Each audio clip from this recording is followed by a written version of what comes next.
할렐루야. 오늘도 이렇게 주님의 보좌 앞에 나오신 모든 성도들에게 넘치는 하나님의 은혜와 평강이 함께 하시기 바랍니다. 아멘. 얼마 전에 차를 운전하면서 가고 있는데 앞차 뒤 유리창에 쓰여있는 글귀가 보면 마음을 굉장히 따뜻하게 한 적이 있었습니다. 그 글귀의 내용은 이러했는데요. 사진 한 장 보여주시겠습니까? 위급 상황 시 아이 먼저 구해주세요. 남자아이 AB형 RH 플러스. 위급 상황에 우리 아이 먼저 구해주세요. 이렇게 사고가 나면, 큰 사고가 났을 때 운전자가 많이 다치기 때문에 구조하러 올 때 운전자가 먼저 보여서 운전자를 꺼내다가 혹시 시간을 놓치지 않을까 싶은 아빠의 마음이, 또 아이는 뒤에 있는 아이가 잘 눈에 보이지 않고 뒷좌석에 잘 눈이 안 가기 때문에 놓칠 수 있는데, 아이가 타고 있으니까 뒤에 있는 우리 아이 먼저 구해주시고, 아이의 혈액형은 이러합니다. 그 전에 종종 차에 아이가 타고 있어요 이렇게 차에 붙은 그런 스티커를 볼 때는 아이가 타고 있으니까 어떡하라는 거지 이거? 뭐 이런 생각이 들었는데, 이제 아이를 먼저 구해주세요. 마음이 뭉클했습니다. 그러고 보니까 좀 더 감동적인 글귀도 있더라고요. 거기 보면 아이를 먼저 구해줄 수 있지만 또 위급시 아내와 아이를 먼저 구해주세요.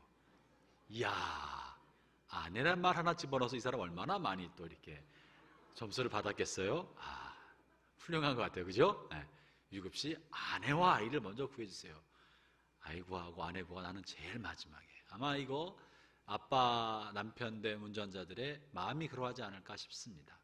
사실 위급한 상황이 생길 때 사람들이 당황하게 될 텐데 본인도 먼저 우선순위를 이렇게 정해준 거예요. 그러고 보니까 이런 스티커도 또 있었어요. 아이 없어요. 저 먼저 구해주세요. 아이 없어요. 돈 딴 데 돌리지 마세요. 이건 아마 재미있게 하려고 누가 만들어 놓은 것 같아요. 실제로 이제 위급 상황이 닥치다 보면 유리창의 뒷유리가 자주 깨질 수 있답니다. 그리고 사람이 뒤로 오지 않고 옆으로 와서 문을 열기 때문에 뒤에 써있는 글귀가 안 보일 수 있습니다. 그래서 이렇게 문에다가 붙여놓은 사람이 있어요. 문 손잡이에 위급시 문을 열 때 아이 먼저 구해주세요. 보면서 굉장히 감동적이었습니다. 그래, 요즘 젊은 분들이 생각이 많이 앞서간다, 훌륭하다 생각이 들었습니다. 위기가 닥치게 되면 그 사람이 뭘 더 중요하게 여기나, 뭘 우선순위를 두고 살아가는 사람인지를 우리가 알게 됩니다. 오늘 예루살렘 교회가 큰 박해를 당하고 큰 위기를 맞게 되었을 때 교회와 성도들은 어떻게 삶을 살았나 본문을 통해서 함께 좀 살펴보려 합니다. 스데반이 순교한 다음에 교회에 큰 박해가 큰 박해를 당했습니다.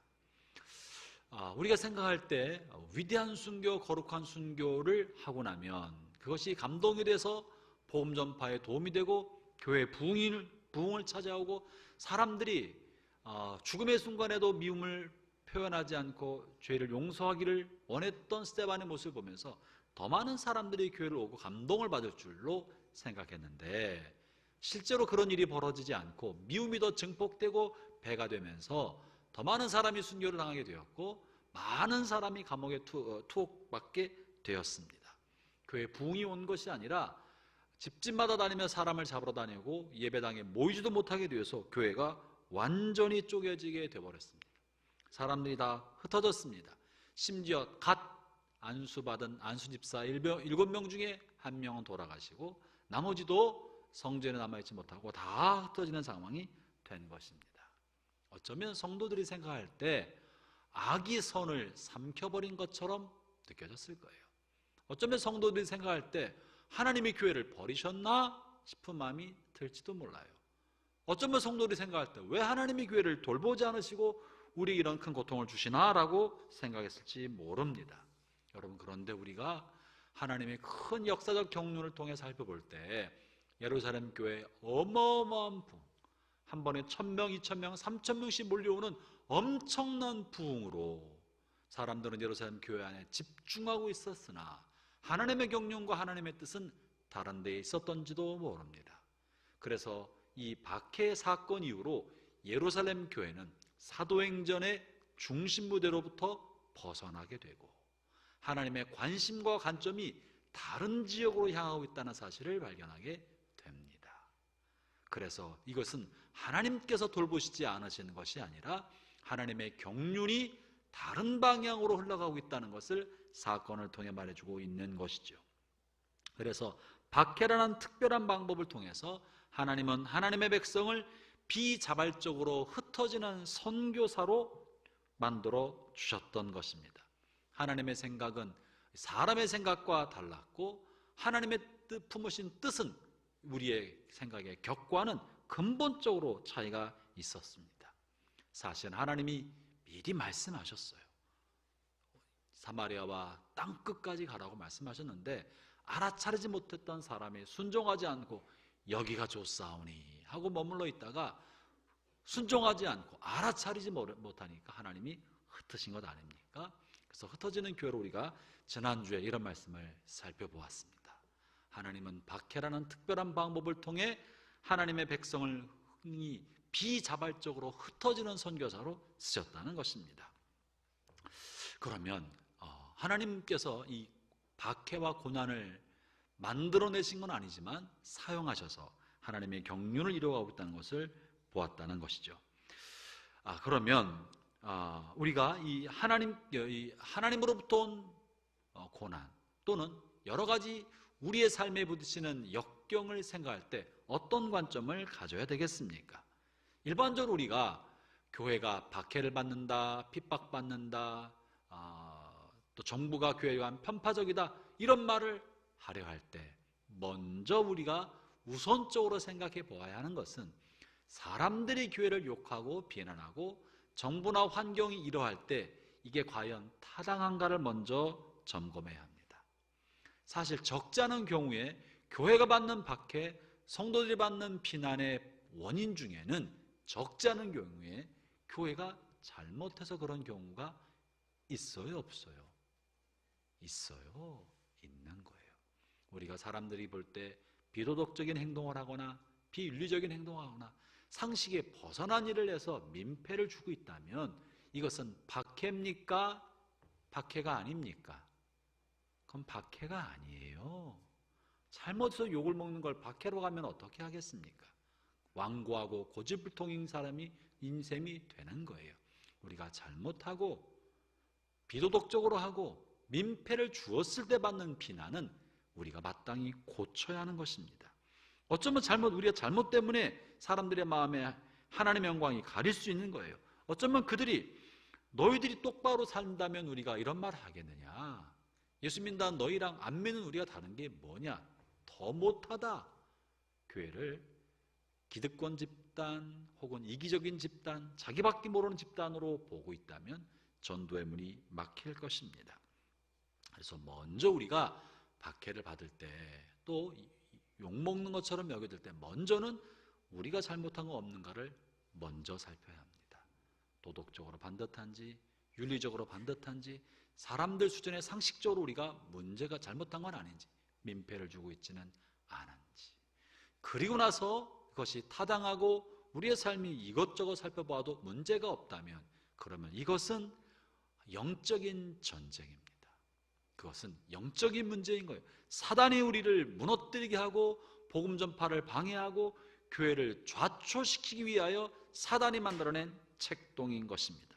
사실은요, 사단이 하고 있는 가장 큰 일 중에 하나는 하나님의 나라와 그리스도의 나라를 괴멸시키려고 하는 것이고 예수 믿는 우리들이 하나님의 말씀대로 살지 못하게 하려는 것이 사단이 하고 있는 일이고, 그래서 작용하는 모든 작동들이 영적 전쟁인 것입니다. 사단은 그리스도를 알지 못하는 세상 사람들의 마음에 작동하여 불순종의 아들들 가운데 역사하는 어둠의 세력이 그들을 책동하여서 그리스도와 그리스도 나라를 대적합니다.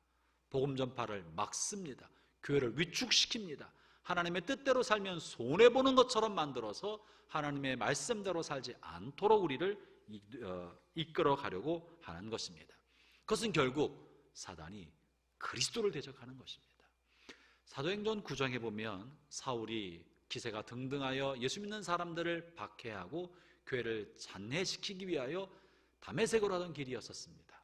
그때 그리스도가 나타나서 사울에게 이야기합니다. 사울아 사울아, 네가 왜 나를 박해하느냐? 네가 왜 나를 핍박하느냐? 누구십니까? 네가 박해하는 예수다. 사울은 예수님을 만난 적이 없고 예수님에게 해코지한 적이 없습니다. 사울이 한 것은 다만 예수 믿는 사람들을 감옥에 가두려고 한 것이고 예수 믿는 사람들을 박해했는데, 주님께서는 주님을 따르는 사람들, 주님의 말씀대로 살려는 사람들, 교회 공동체와 주님 자신을 동일시하고 계시다는 사실입니다. 여러분, 이것은 대단히 중요합니다. 우리가 하나님 말씀대로 살려고 하고 주님의 말씀을 따라 살려고 하고 복음과 함께 복음에 합당한 삶을 살려고 할 때 당하는 박해와 고난, 손해와 불이익, 이것은 바로 주님 당신이 받으시는 것처럼 여기는 것입니다. 주님은 주의 말씀대로 살아가는 우리와 동일시한다. 그러므로 형제자매 여러분이 하나님 말씀대로 살다가 손해를 당하게 되고 피해를 보게 된다면 그것은 정의와 사랑의 그리스도의 고난에 동참하는 것으로 믿기를 바랍니다. 그리스도의 고난에 동참하는 거예요. 그래서 남은 고난을 우리 몸에 채우는 거예요. 복음을 전파하다가 받는 손해와 불이익, 주님의 고난에 동참하는 것입니다. 주님의 말씀을 따르다가 정직하게 살려고 하다가 진실하게 살려고 하다가 손해볼 때, 말씀에 순종하며 하다가 손해볼 때 주님의 고난에 동참하는 것입니다. 담대하기를 바랍니다. 내 마귀는 그럴 때 우리를 자꾸 흔들어서, 너 자꾸 손해보는데 네가 굳이 정직하게 할 필요 있냐? 너 자꾸 손해보는데 회사에서 복음을 자꾸 전하려고 할 필요가 있냐? 너 손해보는데 점심시간에 모여서 신우회한다고 자꾸 그럴 필요가 있느냐? 너 손해보는데 남들은 다 공부할 때 넌 딴짓 할 필요가 있냐? 교회 갈 필요가 있느냐? 마음을 흔들게 될 것입니다. 그러나 여러분, 말씀대로 살면서 받는 손해나 핍박이나 박해나 불이익, 주님의 나라에 동참하는 것이고 주의 고난에 동참하는 것이고 주님은 주님 당신이 고난을 받는다고 여기실 것입니다. 그러므로 이제 우리가 기억해야 할 중요한 사실은 주님의 말씀을 따라 살아가는 사명적 삶에는 고난이 있다는 사실입니다. 누가 박해를 받습니까? 말씀대로, 다시 말하면 사명을 따라 주님의 길을 걸어가려는 사람들이 고난을 당하고 박해를 받는 겁니까? 받는 것입니다. 왜 박해를 당합니까? 사명을 따라 살려고 하니까, 말씀대로 살려고 하니까, 주님을 좇으려고 하니까 고난을 받고 박해를 당합니다.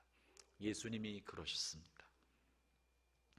사단은 하나님의 영광을 가리게 하기 위하여 하나님의 영광의 통로가 되는 그의 백성들을 방해하는 것이고 복음 전파를 방해하는 것입니다. 마귀는 모든 수단과 방법을 동원해서 예수 그리스도의 생명의 복음이 전파되는 것을 방해하려고 합니다. 그리스도의 나라를 막으려고 하는 것이죠.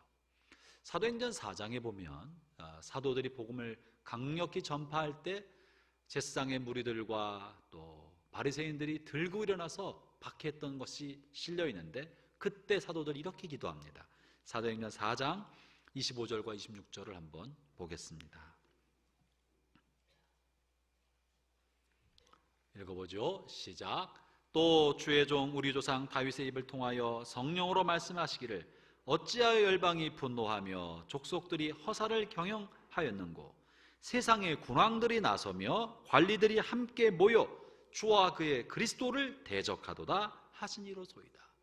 세상의 왕들이, 관리들이, 이 세상에 힘을 가진 사람들이 주 되신 하나님과 그리스도를 대적한다, 모여서 대적한다, 그들이 의기투합한다라고 말하고 있는 것이죠. 여러분, 세상의 왕, 또 이 세상 왕들을 다스리는 어둠의 세상 지배자 마귀와 마귀의 영향력 아래 있는 이 어둠의 세상은요, 궁극적으로 그리스도와 그리스도의 나라를 대적하고 적대적 관계 아래에 있는 것입니다. 따라서 하나님 말씀대로 살려는 사람, 그리스도의 영광과 복음을 위해 살려하는 사람들이 고난을 받는 것은 당연한 것입니다. 합당한 것입니다. 복음의 말씀대로 살려고 하고 그리스도의 영광을 위하여 살려고 하고 말씀대로 살려고 하는데 삶이 아무런 방해도 없고 박해도 없고 평안해. 좀 뭔가 이상한지 몰라요. 뭔가가 문제가 있는지도 모르는 거예요. 어쩌면 내가 적당히 그냥 타협하고 살고 있는지도 몰라요. 그냥 두리뭉실 티나지 않게 덧나지 않게 문제없이 두리뭉실. 여러분, 말씀대로 살려고 하는데 마귀가 내버려 두고 있다면 이상한 거 아닙니까? 전 여러분의 삶 속에 마귀가 여러분을 두려워해서 어떻게든지 방해하려고 하는 마귀의 블랙리스트에 1호에 오르기를 축원합니다. 그리스도를 따르는 사람들은 세상에서는 유명하지 않은 사람인지 모르지만 어둠의 세력, 하나님 나라 영적인 세상에서는 이름 있는 사람이고 위험한 사람이 되어야 할지도 모르겠습니다.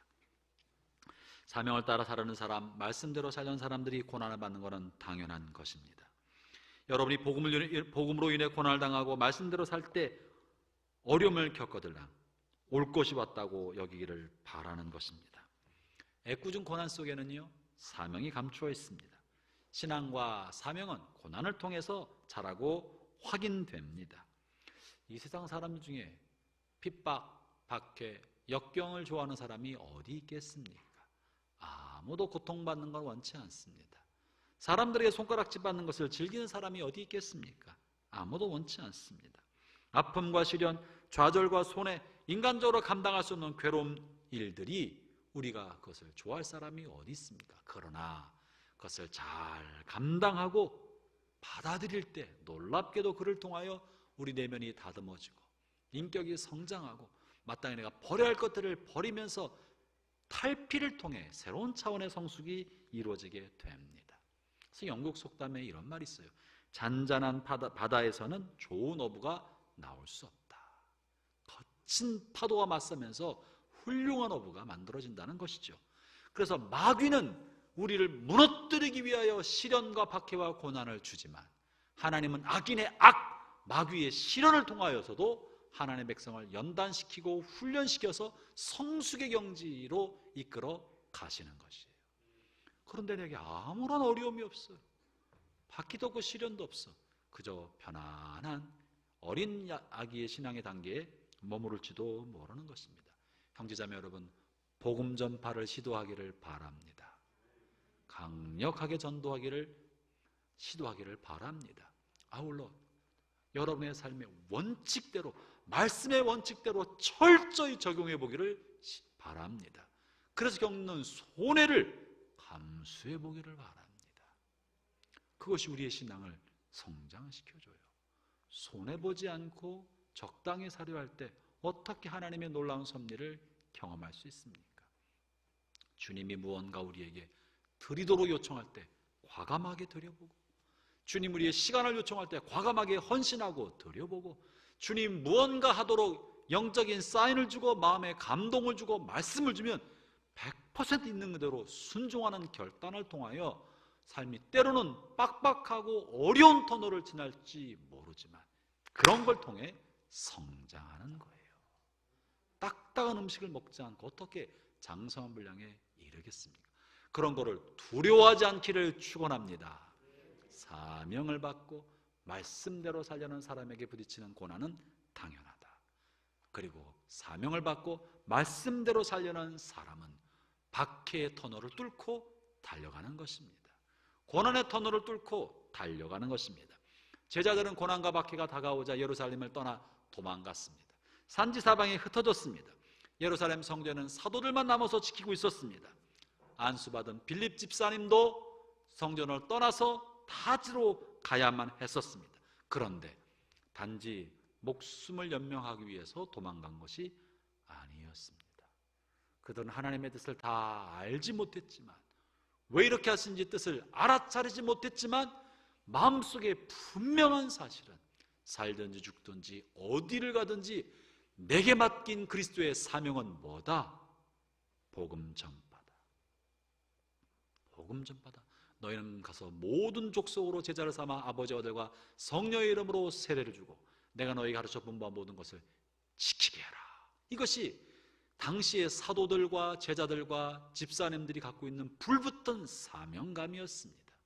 아무도 시키지 않았지만, 살기 위해서 도망간 자리였지만 그들은 사마리아 땅에 가서 무엇을 했습니까? 빌립이 무엇 했는지 볼까요? 5절 6절 다시 읽어봅니다.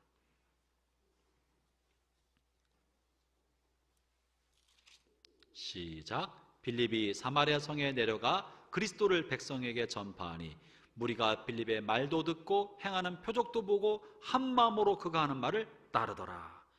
여러분, 마귀는 우리를 좌절시키려고 흩어놨지만, 못하게 하려고 했지만, 복음을 막기 위하여 박해를 주었지만 하나님의 사명의 기차는 박해도 멈추지 않고 달려가고 있어서 그가 거하는 처소마다 밟는 땅마다 복음을 전파했던 것입니다.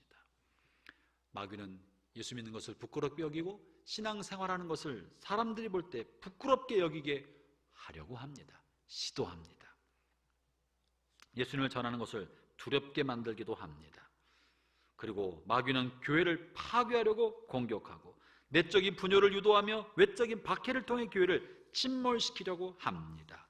그러나 그 어떤 상황에서도 흔들릴 수 없는 사명은 복음 전파의 사명입니다. 주님이 그것을 우리에게 맡겨주신 것입니다. 빌립은 그런 위협 속에서도 사마리아 땅에서 복음을 전했던 거예요. 여러분, 몰래 숨어서 하지 않았습니다. 많은 사람들이 보는 데서 공공연하게 복음을 전했고, 그러니까 수많은 사람이 따르기 시작했습니다. 그들의 입을 막으려고 하지 않았습니다. 모이고 따르는 사람들, 그리스도를 영접하겠다는 사람들에게 공개적으로 세례를 주면서 사람들을 모으기 시작했습니다. 12절 읽어보겠습니다. 12절 시작. 빌립이 하나님 나라와 및 예수 그리스도의 이름에 관하여 전도함을 그들이 믿고 남녀가 다 세례를 받으니. 하나님은 악인의 악도 사용하셔서 하나님의 선을 이루십니다. 아멘. 마귀는 악한 자를 통하여 박해하려고 보냈지만 하나님은 그것을 사용해서 복음을 확산시키고 최초의 다른 지역 교회, 예루살렘 교회 말고 2호 교회, 예루살렘을 벗어난 최초의 교회, 무슨 교회예요? 사마리아 교회가 탄생하게 된 배경이 이것입니다. 사마리아 지역으로 파송받은 게 아니에요. 교회를 세우려고 했던 게 아니에요.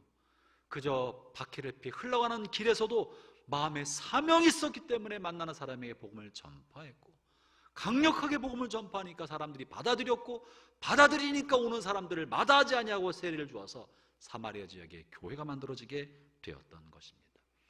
사명의 기차는 박해를 뚫고 주님 우리를 부르시는 사명적 경지에 이르게 하시는 것입니다.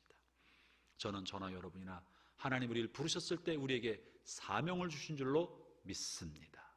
그 사명의 첫째는 모든 백성에 주신 기본적 사명, 복음 전파자의 사명을 주셨습니다. 살든지 죽든지, 때를 어떤지 못 어떤지, 나의 삶의 자리가 어떠하든지 간에 환경과 상관없이, 처지와 상관없이 그리스도를 모르는 모든 사람들에게, 예수를 믿는 사람은 복음을 전파해야 한다는 당위성과 마땅한 사명을 주셨습니다. 아멘을 안 하는 까닭은 어떻게 이걸 이해해야 되죠? 내가 다시 말해보겠습니다. 하나님은 예수 그리스도를 믿는 모든 사람들에게는 그들의 삶의 처지와 환경과 여건이, 그리고 만나는 사람이 누구든지 상관없이 그리스도를 믿지 않는 사람들에게 복음을 전파해야 할 사명과 의무를 주셨습니다. 아멘. 아멘. 아멘이에요. 죽는 순간까지, 하나님 앞에 서는 그날까지 우리는 이 본질적 사명을 잊으면 안 됩니다. 이것이 첫 번째 사명이에요. 두 번째 사명은 내가 보냄받은 지역에 나에게 맡겨진 일이 있는 거예요. 사명이라는 게 복음 전파 그것만 있는 것은 아닙니다. 우리에게 또 맡겨진 사명이 있는 것이죠.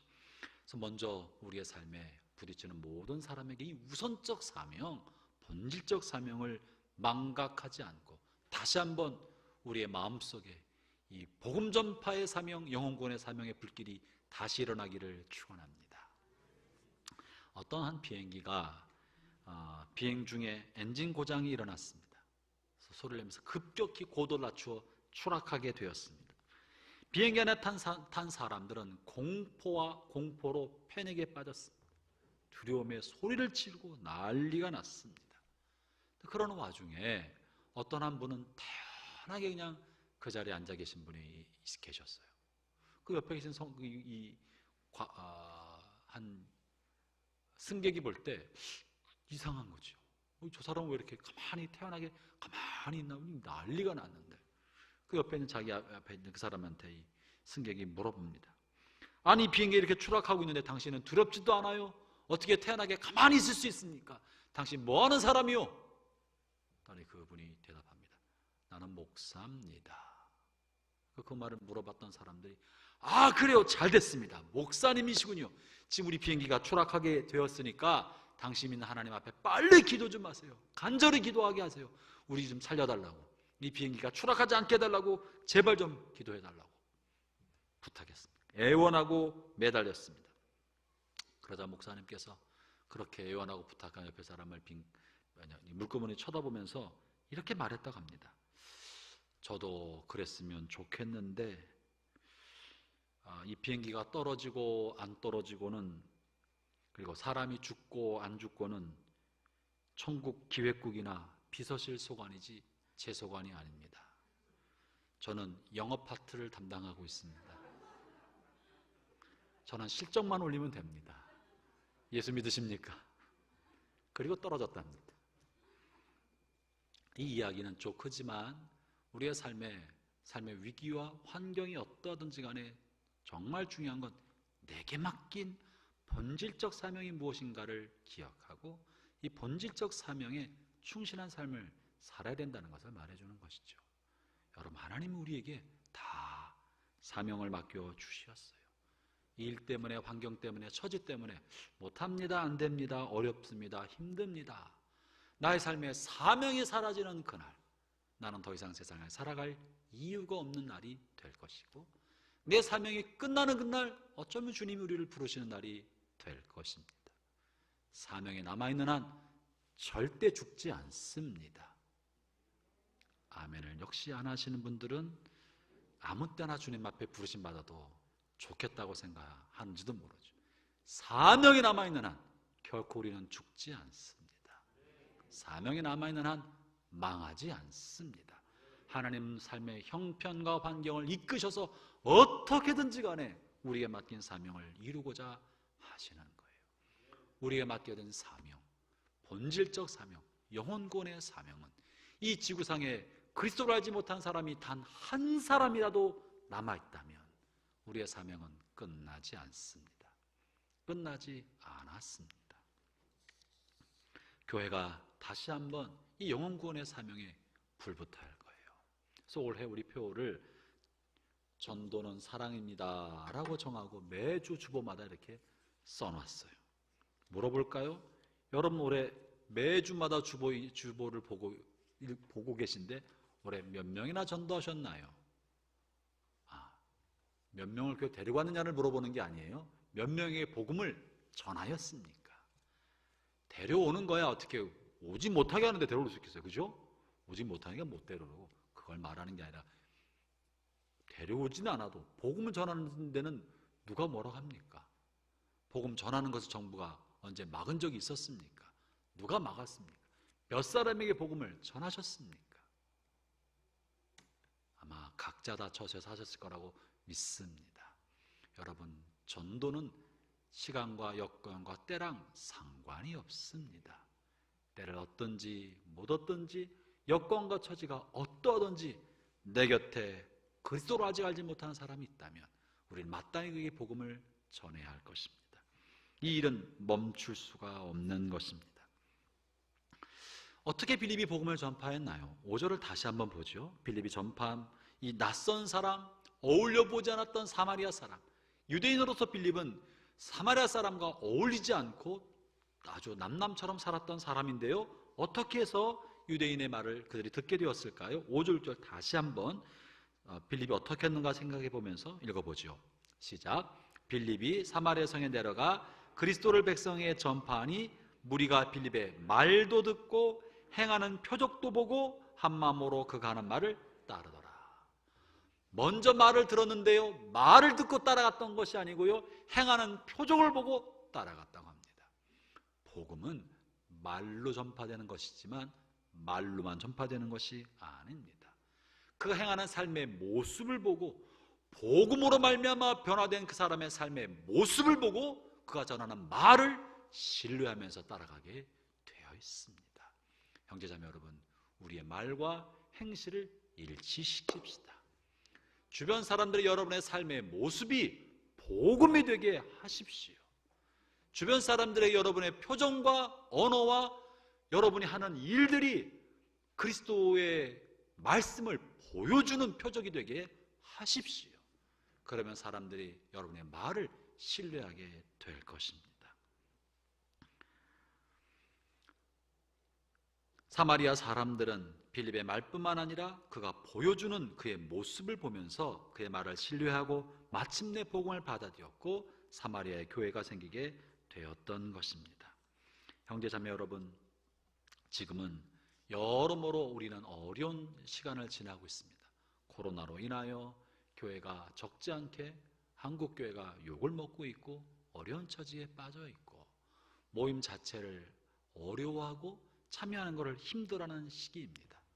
낯선 사람이 다가오는 것을 좋아하지 않는 때입니다. 여러모로 많은 어려움이 있는 게 사실입니다.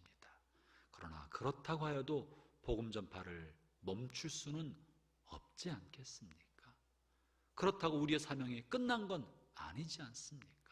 이럴 때야말로 어쩌면 황폐해진 사람들의 마음속에, 길을 잃어버린 사람들의 마음속에, 고독과 외로움에 사무치는 사람들의 영혼 속에 그리스도가 답이고 그리스도가 친구가 되시며 그리스도가 생명 되심을 전해줘야 할 가장 중요할 때가 아니겠습니까? 어둠이 짙을 때일수록 빛이 필요하듯이 시대가 어두울 때일수록 복음의 빛, 생명의 빛, 영혼 구원의 이 빛이 필요한 것이고 저와 여러분은 이 생명의 빛의 전달자입니다.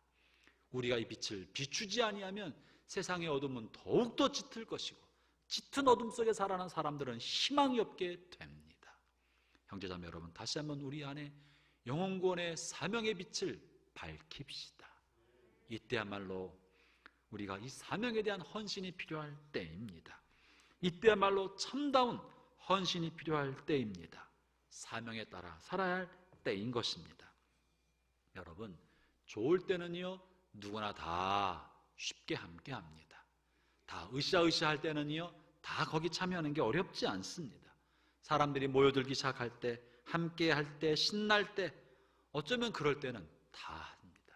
그러나 모이지 않을 때, 힘들어할 때, 뒤로 물러날 때, 주저주저하며 눈치만 살피고 있을 때, 그러나 꼭 필요한 일이 있다면 여러분, 그 꼭 필요한 일을 하기 위하여 일어서는 사람, 깃발을 들고 앞서가는 그 사람이 사명이 무언 줄을 아는 사람입니다. 그 사람이 사명을 따라 사는 사람이에요. 여전히 눈치만 보고 주변만 살피고 있다면 그 사람은 사명을 따라 사는 삶이 아니라 분위기 따라, 주변 사람들 따라, 그저 시대의 시류에 휩쓸려서 남들 하니까 따라왔던 사람인지도 모릅니다. 저는 우리 교회야말로 사명을 따라 살았던 교회 공동체인 줄로 믿습니다. 우리의 삶의 처지와 여건이 어떠하여도 모든 불평과 어려움을 감수하고도 주님 맡기신 그 사명, 영혼구원의 사명, 주님의 몸된 교회 공동체를 건강히 세우고자 하는 사명, 주님을 앞세우는 사명, 그 사명 때문에 이만큼 걸어온 줄로 믿습니다. 이제 좀 어려운 때, 이 어려운 이 시대적 환경, 이때야말로 복음의 횃불, 영혼구원의 횃불, 재헌신의 횃불을 다시 들어야 할 때입니다. 형제자매 여러분, 다시 한번 전도자의 자리에 나오시기를 부탁합니다. 또 아울러 다시 한번 예배자의 자리를 지키시기를 부탁합니다. 아울러 기도의 자리, 기도가 필요한 이 절박한 때 누군가는 기도의 자리를 지키고 시대와 역행해서라도 지키고 봉사의 자리 적극적으로 참여하여 앞장서는 그 자리에 여러분이 주인공이 되어 주십시오.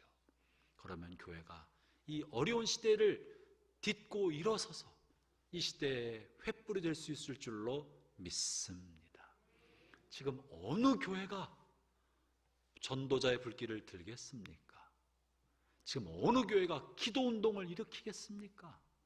지금 어느 교회가 예배에 부흥이 일어날 수 있겠습니까? 지금 어느 교회가 모여서 뭔가 한다고 으쌰으쌰할 수 있겠습니까? 그러나 모든 교회가 절박하게 여기고 있지만 아무것도 못하고 있어요. 그러나 이때야말로 우리가 먼저 일어나서 기도의 자리를 지키고 예배의 자리를 지키고 때를 얻든지 뭐든지 주변 사람들에게 깨끗한 삶의 본을 보이면서 복음을 전파한다면 암흑한 시대, 어두운 시대, 정말 살아있는 교회의 모습, 살아있는 성도의 모습, 참된 그리스도인의 모습을 비추어서 어두운 시대에 빛이 될 줄로 믿습니다.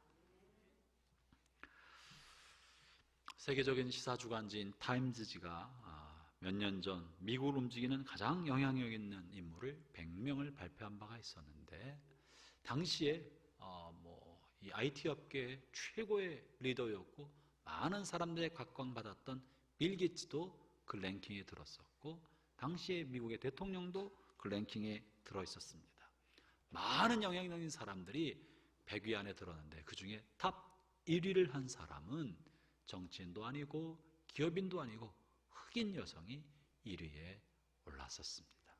이 흑인 여성은 어떤 사람인고 하니 당시 TV 톡쇼를 이끌었던 오프라 윈프리입니다.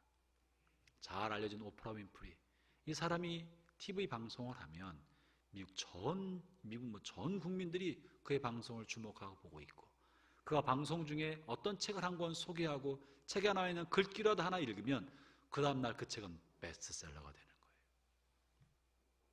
그가 어떤 고아원을 소개해주고 어려운 사람 이야기를 소개해주면 그곳에 그 다음날 수백만 불, 수천만 불의 모금이 되어서 문제가 해결되는 강력한 선한 영향력을 미치는 최고의 미국인이었던 것입니다. 그러나 사실 오프라 윈프리는 그렇게 화려한 삶을 살아왔던 여인이 아니었습니다. 오프라 윈프리는 흑인 빈민가의 딸이었습니다. 그 집안에 태어났습니다. 그리고 게다가 흑인 사생아였습니다. 아버지가 누군지도 모르고 어린 시절을 지내왔습니다. 9살 때는 사촌 오빠한테 강간을 당했고 14살 때 미혼모가 된 여인입니다. 그런 자신의 비극적 삶을 비관하면서 수차례 자살을 시도하고 마약을 복용하면서 감옥을 드나들었던 10대와 젊은 날을 보내었습니다. 그는 그의 인생을 이렇게 비극적으로 마칠 수밖에 없는 환경 속에 있었지만, 그럼에도 불구하고 오프라 윈프리는 이 고난과 역경과 자신의 실패와 아픔을 딛고 새로운 삶을 살게 되었던 거예요. 그러면서 그가 인생의 중년에 남긴 책 한 권에 이런 글이 있는데, 사명이 무엇인가에 관하여 언급한 글인데, 이 언급 속에는 오프라 윈프리의 인생 철학이 들어있고 읽을 때마다 공감이 되고, 이것은 하나님께서 그에게 준 통찰력이라고 믿게 만들어주는 내용인데요, 들어보시겠습니까? 그는 이것이 사명이다 라고 말하면서 이렇게 말합니다. 첫째, 남보다 더 가졌다고 하는 것은 축복이 아니라 사명이다. 둘째, 남보다 더 아파하는 게 있다면 그것은 고통이 아니라 사명이다. 아파본 사람만이 아픔을 겪는 사람들을 위해 봉사할 수 있다. 셋째, 남보다 설레는 게 있다면 그것은 망상이 아니라 사명이다. 넷째, 남보다 부담되는 게 있다면 그것은 강요가 아니라 사명이다. 저는 이 글귀를 읽을 때마다 얼마나 공감이 되는지 몰라요. 형제자매들이여, 남보다 더 가진 게 있다면 그것을 축복이라고만 여기고 덮어놓을 것이 아니라, 남보다 돈이 더 많거나 더 많이 배웠거나 어떤 특정한 분야의 재능을 가지고 있다면 그것은 축복만이 아니라 다른 사람을 섬기기 위한 사명인 것이에요. 사명인 거예요. 무언가 더 가진 게 있다면 내가 복받았다 할 것이 아니라 이 가운데 무슨 뜻이 있을까? 하나님이 주신 이유가 무엇일까? 사명적 경륜으로 자신의 삶을 살펴봐야 한다는 거예요.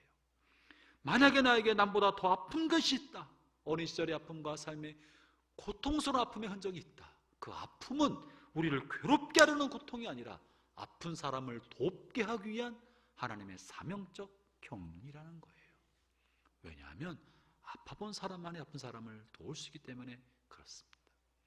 오프한 뷰리는 비극적 어린 시절을 보내왔고 고통스러운 청소년기를 지나왔기 때문에 많은 사람의 아픔을 헤아릴 줄 알고 인생의 깊이를 들여다보면서 수많은 사람에게 위로자가 될 수 있었던 겁니다. 아픈 사람이 위로해 줄 수 있는 거예요. 여러분 인생에 아팠던 적이 있습니까? 고통을 받은 적이 있습니까? 왜 나에게 이런 일이 자꾸 벌어지는가 싶은 게 있습니까? 기도하고 고난에 담긴 하나님의 의미와 뜻을 발견한다면 여러분의 아픔은 다른 사람을 도울 수 있는 사명이 됩니다. 축복의 통로가 됩니다.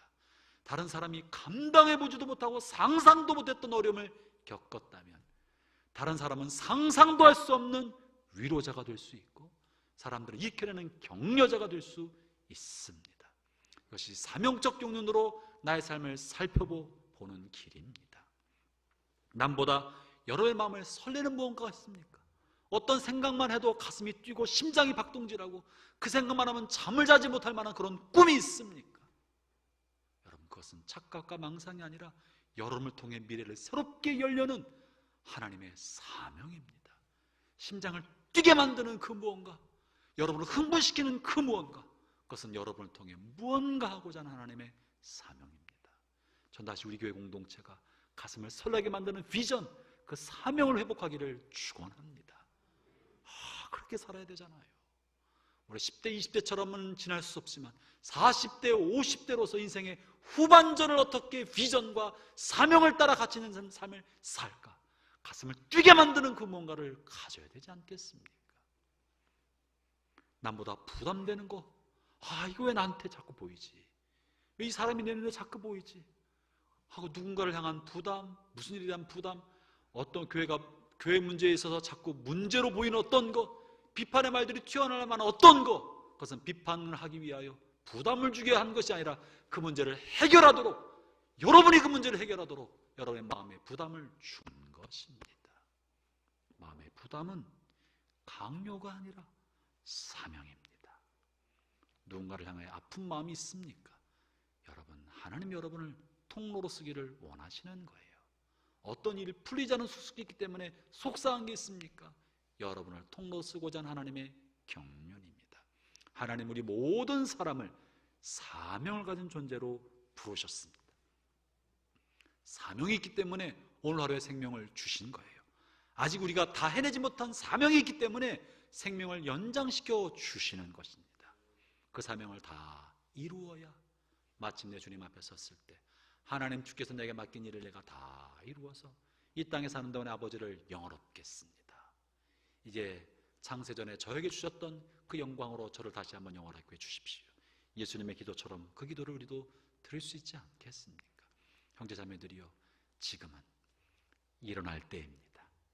지금은 다시 헌신할 때입니다. 지금은 다시 도약할 때입니다. 주변을 돌아보며 좌면우고할 때가 아니라 내가 먼저 일어서서 나에게 맡긴 일, 내가 있어야 할 그 자리, 내가 마땅히 감당해야 할 그곳에 향해 들고 일어나서 깃발을 꽂고 함께 모으고 우리 가슴을 다시 한번 사명으로 뜨겁게 만들고 잠자고 온 엔진을 다시 한번 뛰게 만들어야 할 때입니다. 형제자매 여러분, 하나님의 은혜가 저와 우리 모든 성도들, 우리 공동체 안에 부어져서 마땅히 사명 기차를 움직이게 만드는, 그래서 새 25년을 열어가고 50주년, 100주년에 달려가는 그런 교회 공동체 되기를 주의 이름으로 축원합니다. 기도하겠습니다.